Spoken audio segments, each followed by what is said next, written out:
One way to solve polynomial equations is to use factoring. So to solve quadratic equations, these are equations containing x squared or whatever the variable may be squared to the second power, so second degree equations. We want to put it in standard form. Standard form says always have equals 0 on the right side. And then you factor the quadratic polynomial on the left. Most of the time two binomials, maybe you'll have a GCF outside too. Then set each factor to 0 and pop out solutions using the zero factor property, which basically says if two things multiply to 0, either one of them has to be 0 or the other one has to be 0, or maybe both are equal to 0. So zero factor property says the minute you have these two guys equal to 0, either the first or the second, or maybe both are equal to 0, and that helps you solve the quadratic equation.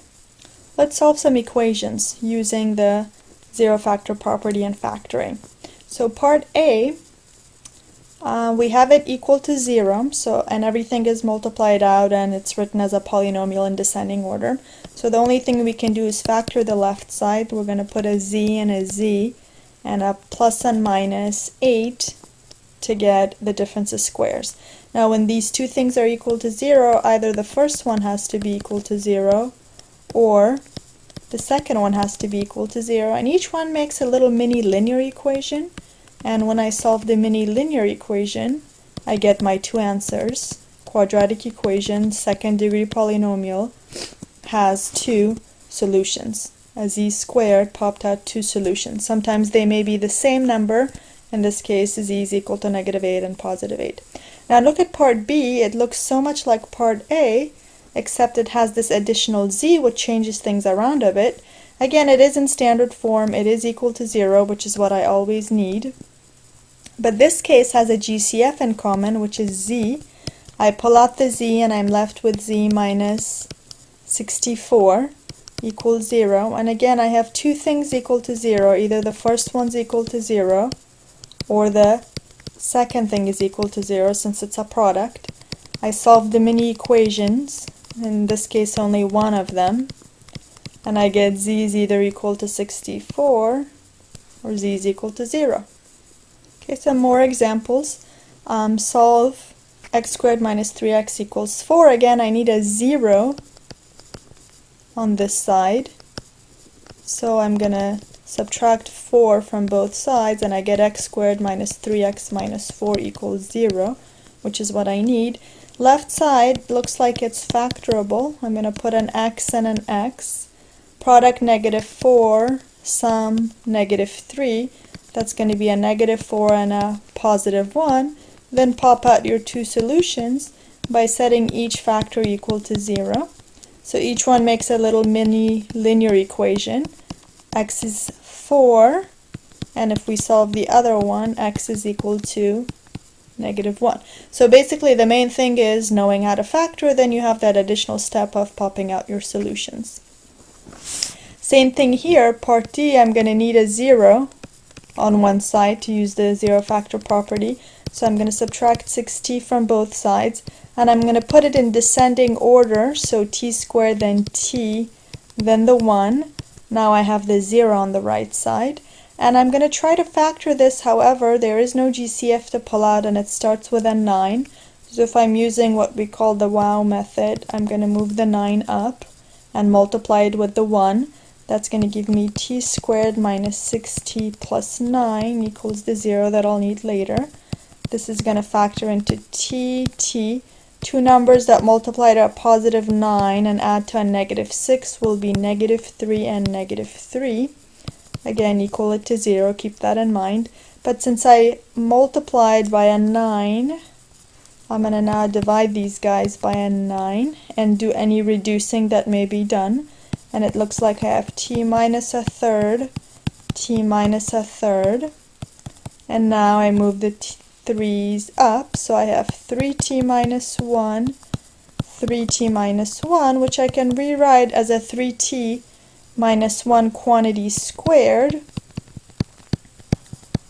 But instead, I'm going to keep them as is, because it'll make it easy for me to pop out my two solutions that happen to be exactly the same. So if I solve it for t, I'm going to get t equals 1/3 here, and it looks like I get the exact same thing on this side. So again, I have two solutions, but they both happen to be the same. T equals 1/3 for the second degree equation.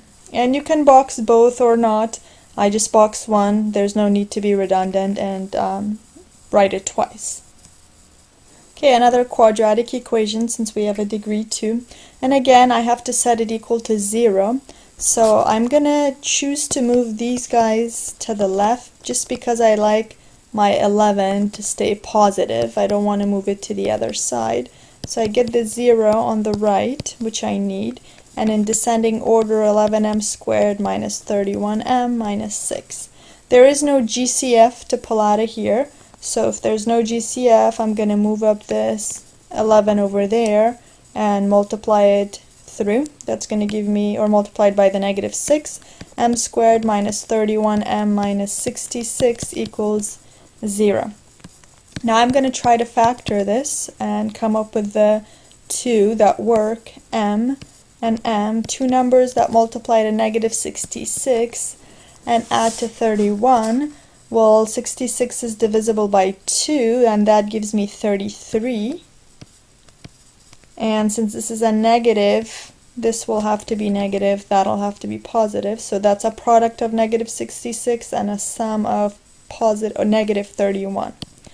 Now I can set each, oops, actually, I forgot something. Since I moved it up and times multiplied by 11, now I have to divide each of these guys by 11. That's going to give me, this doesn't reduce, so I move this guy up, 11m plus 2. This guy reduces, m minus 3 equals 0. Now I get the 11m squared, the minus 33 and the plus 2, which is the negative 31, and then the negative 6. So this is fully factored. Now set each guy equal to 0. Each of the factors equal to 0 gives me two solutions. So this quadratic equation of degree 2 as solution negative 2 over 11 and m equals 3.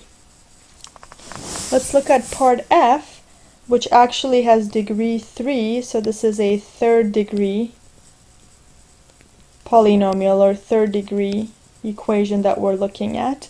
I'm going to do the same process. Same process, that means get a 0 on one side. So that's going to be z cubed minus 9z equals 0, which is the 0 I need on one side.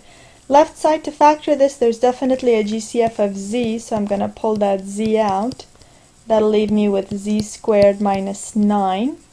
And notice if I focus on this little binomial right here, it's a difference of squares, and I can factor that further. That's going to give me these two factors, z and z, plus 3 and minus 3.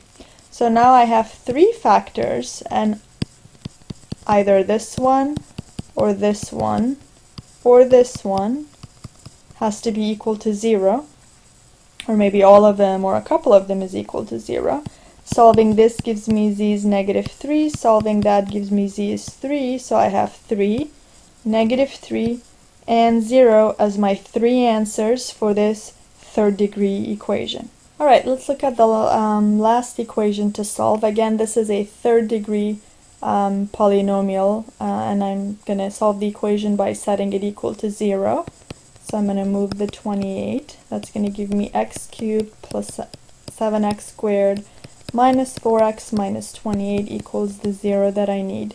Now to factor this, remember I check for a GCF, which I don't see one. Then since there's 4 terms, I'm going to try grouping to factor this guy out. So I'm going to focus on these first two and then these second two, paying close attention to the minus that's in the middle. First to have a GCF of x squared, that leaves me with x plus 7. second 2 have a GCF of 4, but since there's a minus that it starts with, I'm going to pull out that minus, which is going to change signs. Negative 4 divided by negative 4 is a positive 1, and the x is left over. Negative 28 divided by negative 4 is a positive 7. So both signs switched into positives. Now they both have this big binomial in common that I'm going to pull and put it outside. That's going to be x plus 7, and I'm going to be left with this guy and this guy. X squared minus 4 equals 0. Now notice I have a quadratic term here, and this guy actually further factors because it's a difference of squares. So x plus 7, and this guy factors into xx plus 2 minus 2 equals 0. So I started with a third degree equation. I set it equal to 0.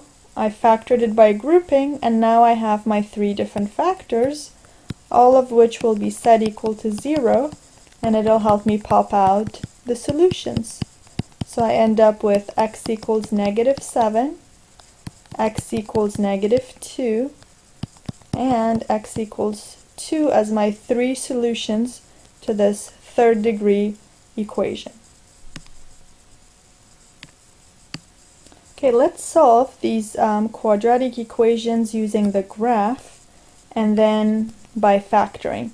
So notice the graph that they're giving me is y equals x squared plus x minus 6, and they're saying this graph is going to be looked at to analyze this equation. Now notice what happened. In place of the y, there was placed a 0. So whenever you replace the y with 0, you're actually finding the x-intercepts. Remember from lines, when you make the y value equal to 0, you're actually finding x-intercepts. So all I got to do is, without any work, look at the graph and see where the 2 x-intercepts are, because that's where the y value is 0. So what are the 2 x-intercepts? X is either equal to 2 in this case from the graph, or x is equal to negative 3 from the graph. So I'm just going to this x value, which is a negative 3, and to this x value, which is a 2. So my 2 solutions are 2 and negative 3, because that's where the y values are 0. Now by factoring, well, not a big deal. I can factor this equation that they gave me. That'll be, this is actually a minus. So x and x, multiply to negative 6, add to a 1, that's going to be a positive 3 and a negative 2. And notice if I set each factor equal to 0, I'm actually going to get x equals negative 3 and x equals 2, which is the same 2 guys I had gotten over here. Same thing for number 38. I had started with y equals 2x squared plus 3x minus 2, and they apparently have made the y value equal to 0. So all I'm doing is I'm looking at the graph and finding the x-intercept. So making the y value 0 of this quadratic graph or equation, you're going to end up with the 2 x-intercepts. So one of them is easy to read. That's x equals negative 2. This one, if I had to guess, I would say x is equal to 1/2 maybe, but I'm not sure because I'm just looking at the graph. I have to go actually find them by factoring to be sure as well. So by factoring, since there's no GCF, I'm going to move the 2 up and multiply it by the negative 2 and get this. 2 times negative 2 is negative 4. Looks like I get x and x, product negative 4, sum positive 3. That's going to be a plus 4 and a minus 1. Then I got to divide by the 2 that I had multiplied by. And I reduce the first one, I move the other 2 up, so x plus 2 is 0, or 2x minus 1 is 0, which gives me x equals negative 2, and 2x equals 1, which is x equals 1/2, which is the correct guess I had by looking at the graph. So those are my two solutions to the quadratic equation, and they match up with what I got from the graph.